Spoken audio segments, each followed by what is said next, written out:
Hello everybody, I hope you're all having a wonderful day or night, whatever time it happens to be, wherever you are in the world. My name is Jay, and welcome to episode 4 of History's Hangnails, the podcast where we deep dive on bizarre events and mysteries from our past. Today's episode takes us back to 1948. World War II had ended not 3 years prior, and tensions between the United States and Russia were building, as each superpower raced to sweep up any useful resources or personnel in the wake of the Axis defeat. But, in Australia, on December 1, at 6:30 a.m, police were contacted after the body of a man was discovered at Somerton Park Beach, near Glenelg, about 11 kilometres southwest of Adelaide. The man was found lying in the sand, across from the corner of the Esplanade and Bickford Terrace. He was lying back, with his head resting against the seawall, his legs extended, and his feet crossed, almost like he was sleeping. An unlit cigarette sat on the right collar of his coat, as though it had fallen from his mouth. A cursory search of his pockets revealed an unused second-class rail ticket from Adelaide to Henley Beach, a bus ticket from the city that may not have been used, a narrow aluminium comb that had been manufactured in the USA, a half-empty packet of juicy fruit chewing gum, an Army Club brand cigarette packet containing 7 cigarettes of a different brand, Kensitas, and a quarter-full box of Bryant & May matches. Witnesses who came forward said that on the evening of November 30, they had seen an individual resembling the dead man lying on his back in the same spot where the corpse was later found. A couple who saw him at around 7 p.m. noted that they saw him fully extend his right arm, then let it go limp.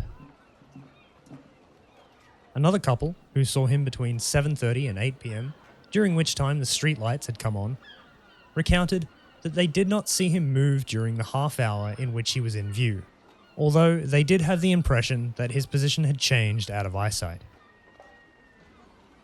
They also noted it was odd that he did not appear to react to any outward or environmental stimuli, but figured he must have been drunk or asleep.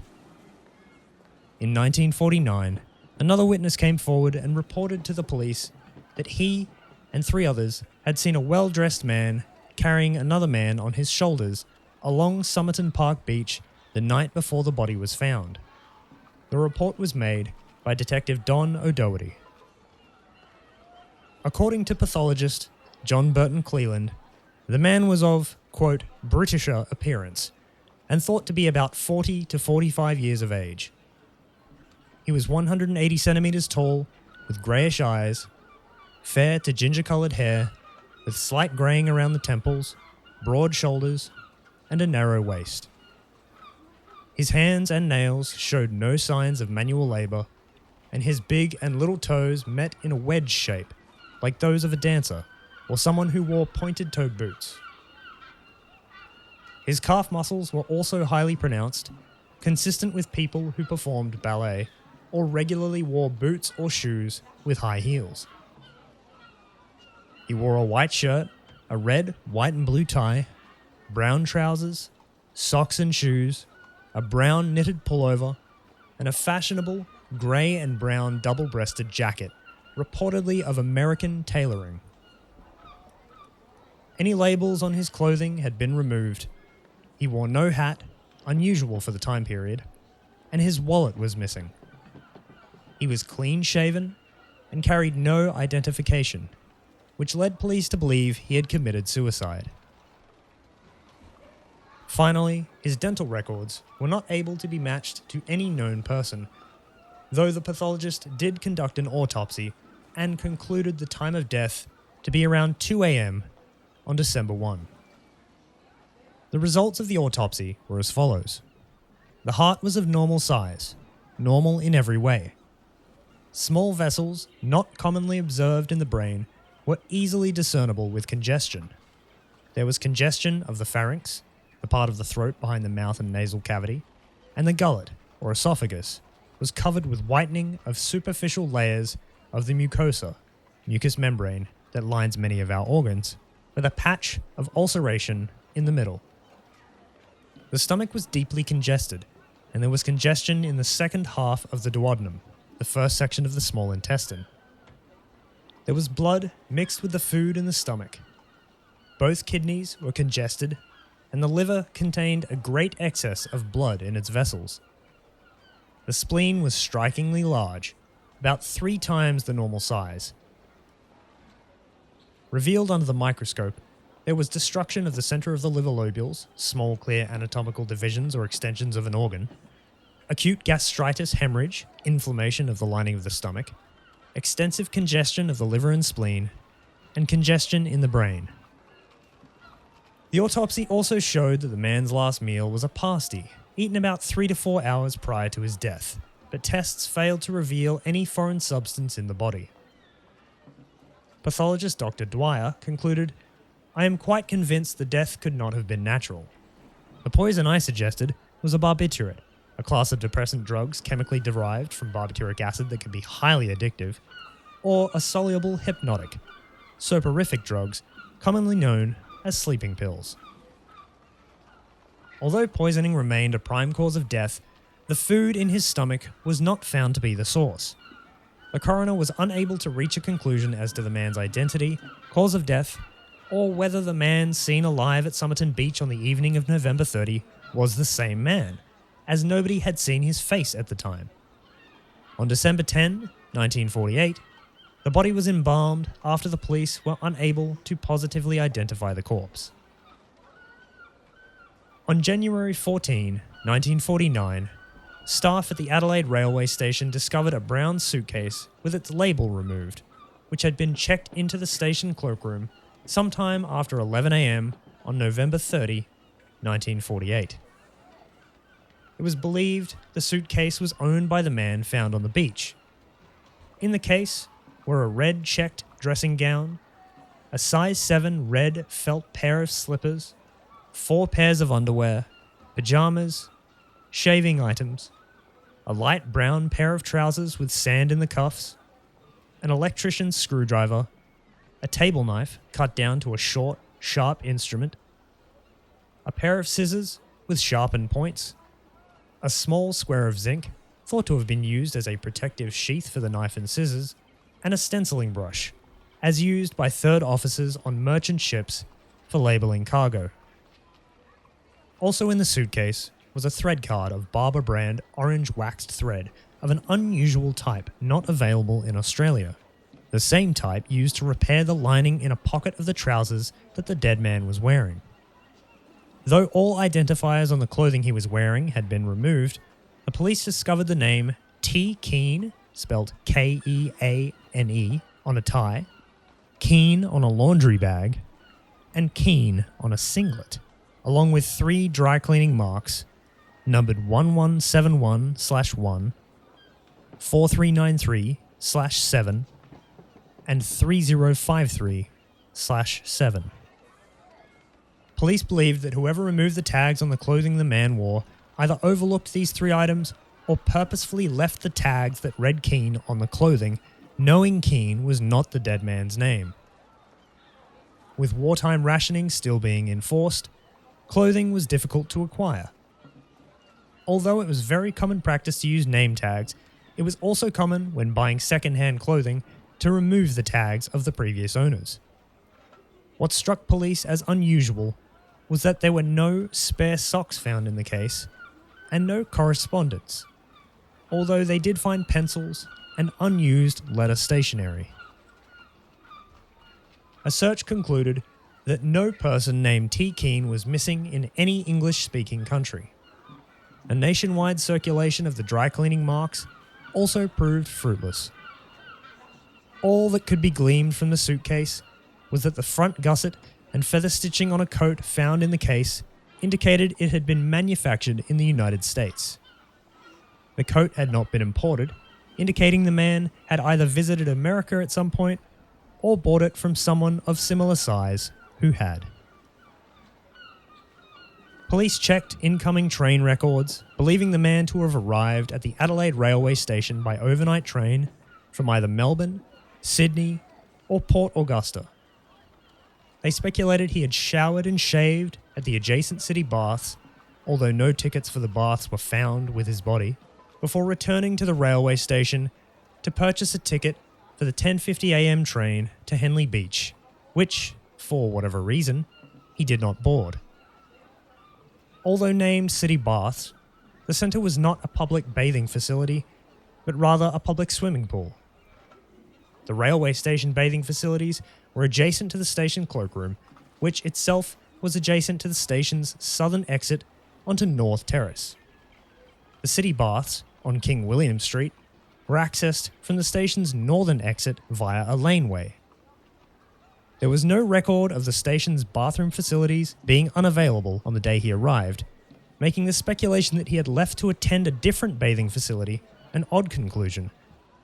It appeared he had immediately checked his suitcase at the station cloakroom before leaving the station and catching a city bus to Glenelg. Coroner Thomas Erskine Cleland was set to conduct an inquest into the man's death a few days following the discovery of the body, but it was delayed until June 17, 1949. As the investigating pathologist, he re-examined the body and made a number of discoveries. For example, noting that the man's shoes were remarkably clean and appeared to have been recently polished. He added that this evidence fit the hypothesis that the body may have been brought to Somerton Park Beach after the man's death, accounting also for the lack of evidence of vomiting and convulsions, two of the main physiological reactions to poison. Cedric Stanton Hicks, Professor of Physiology and Pharmacology at the University of Adelaide, testified that drugs found in the man's system were extremely toxic in low oral doses and would be difficult to identify, even if poisoning was a suspected cause of death.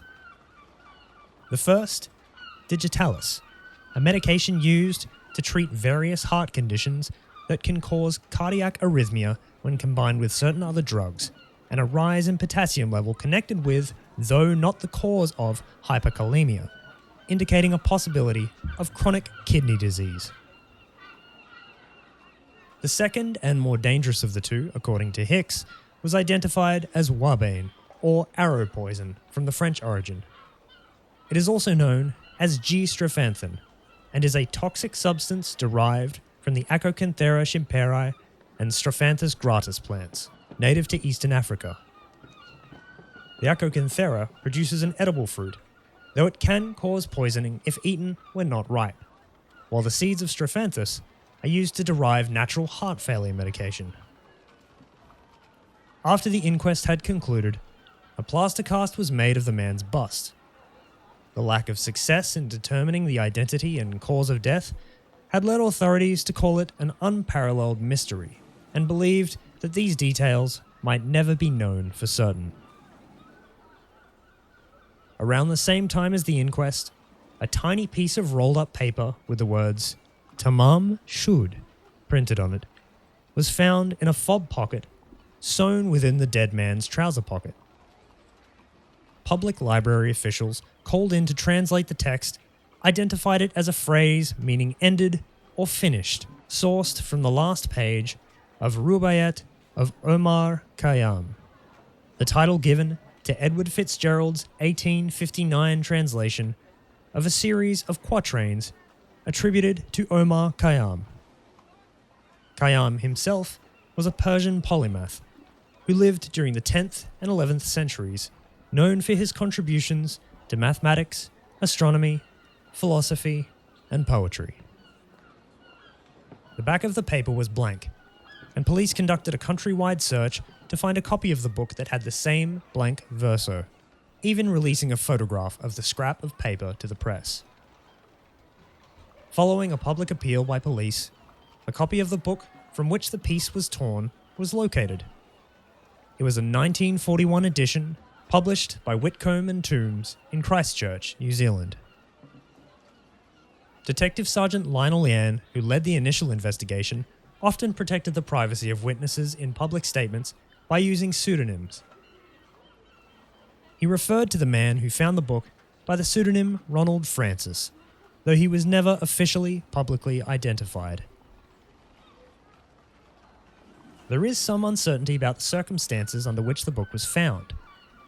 One newspaper article referred to the book being found about a week or two before the body.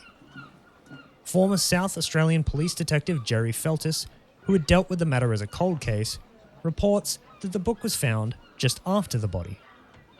The timing is significant here, as the man is presumed, based on the suitcase, to have arrived in Adelaide the day before he was found on the beach. Under the first report, the man would have visited previously or had been in Adelaide for a longer period. Most accounts state that the book was found in an unlocked car parked in Jetty Road, Glenelg, either in the rear floor well or in the back seat. The theme of Rubaiyat is that one should live life to the fullest and have no regrets when it ends. The poem's subject led police to hypothesize that the man had committed suicide by poison, although no other evidence corroborated this. In the back of the book were faint indentations representing 5 lines of text in capital letters.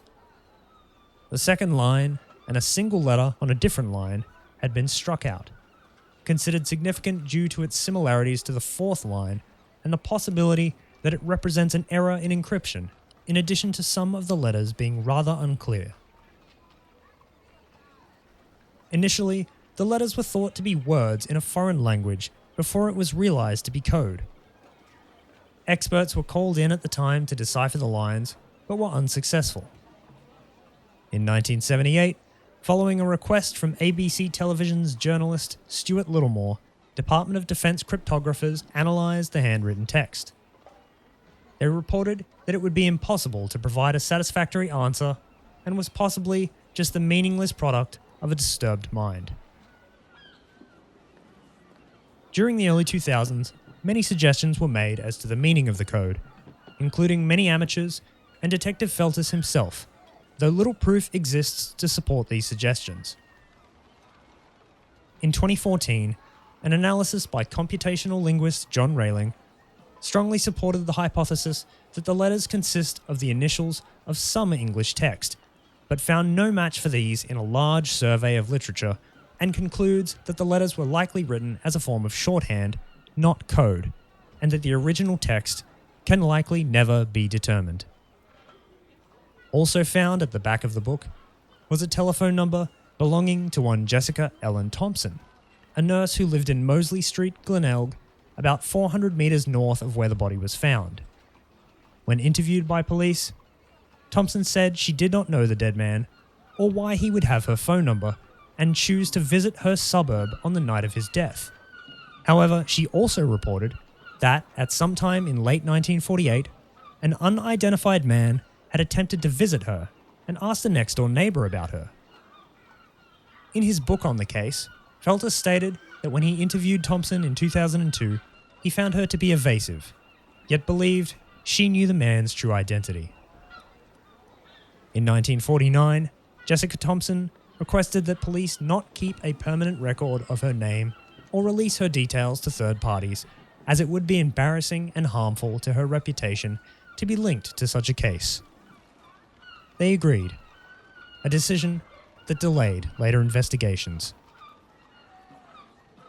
When shown the plaster cast of the man's bust, Thompson said she could not identify the person depicted. According to Detective Sergeant Leanne, upon viewing the bust, she was taken aback, almost to the point of fainting.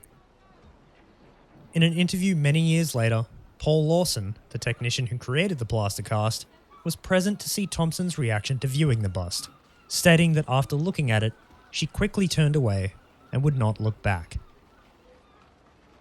Thompson had also stated that while she was working at Royal North Shore Hospital in Sydney during World War II, she had owned a copy of Rubaiyat. In 1945, she had given it to an Australian Army lieutenant named Alf Boxall, who was serving at the time in the water transport section of the Royal Australian Engineers. Thompson told police that, after the war ended, she had moved to Melbourne and married. She received a letter from Boxall and had replied, telling him that she was now married and received no further contact from him. After their conversations with Thompson, police came to suspect that the dead man could, in fact, be Boxall. However, in 1949, Boxall was found in Sydney, and the final page of his copy of Rubaiyat was intact. A number of possibilities regarding the man's identity have been proposed over the years. On December 3, a day after the media named one E.C. Johnson as the deceased, he identified himself to police, alive and well. That same day, newspapers published a photograph of the dead man, leading to additional calls from members of the public about his possible identity, and by December 4, police had announced that the man's fingerprints were not on record. On December 5, the media announced that police were searching through military records after a man claimed to have had a drink with a person resembling the dead man at a hotel in Glenelg on November 13. During their drinking session, the mystery man supposedly produced a military pension card bearing the name Solomonson. In early January 1949, two people identified the body as that of 63-year-old former woodcutter Robert Walsh. A third person, James Mack, also viewed the body, and though he was initially unable to identify the man, he contacted police an hour later, stating he agreed it was Walsh. By February 1949, 8 different possible identities had been posited, including 2 Darwin men who thought the body was that of their friend, and others who thought it was a missing station worker on a steamship or a Swedish man. Detectives from Victoria initially believed the man was from there because of the similarity of the laundry marks to those used by several dry cleaning firms in Melbourne, and following publication of the man's photograph in Victoria, 28 people claimed to know his identity. All of these claims were disproved. In addition to intense public interest in Australia during the late 1940s and early 1950s, the case also attracted international attention. South Australian police consulted their counterparts overseas and distributed information about the dead man internationally in an effort to identify him. Circulation of his photograph and details of his fingerprints yielded no positive identification. In 1949, the man was buried in Adelaide's West Terrace Cemetery. Years after, flowers began appearing on the grave. Police questioned a woman seen leaving the cemetery, but she claimed to know nothing of the man. Around the same time, Ina Harvey, the receptionist from the Strathmore Hotel opposite Adelaide Railway Station, revealed that a strange man had stayed in room 21 or 23 for a few days around the time of the death, checking out on November 30, 1948. She recalled that he was English-speaking and only carrying a small black case, not unlike one a doctor might carry. When another employee looked inside the case, he told Harvey he had found an object he thought might have been a needle of some kind. On November 22, 1959, it was reported that one E.B. Collins, an inmate of New Zealand's Wanganui prison, claimed to know the identity of the dead man, though we do not have the name he gave. In 1978, ABC produced a documentary about the case titled The Somerton Beach Mystery, where reporter Stuart Littlemore investigated the case, including interviews with Boxall, who could add no new information, and Paul Lawson, who refused to answer as to whether anyone had positively identified the body. In 1994, John Harbour Phillips, Chief Justice of Victoria and Chairman of the Victorian Institute of Forensic Medicine, reviewed the case to determine the cause of death, concluding that there was little doubt Digitalis was to blame.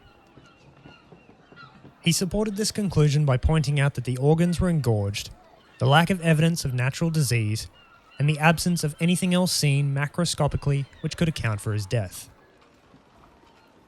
Former South Australian Chief Superintendent Len Brown, who worked the case in the 1940s, stated that he believed that the man was from a country within the Warsaw Pact, which led to the police's inability to confirm the man's identity. The plaster bust of the man remains with the South Australian Police Historical Society and still contains strands of the man's hair.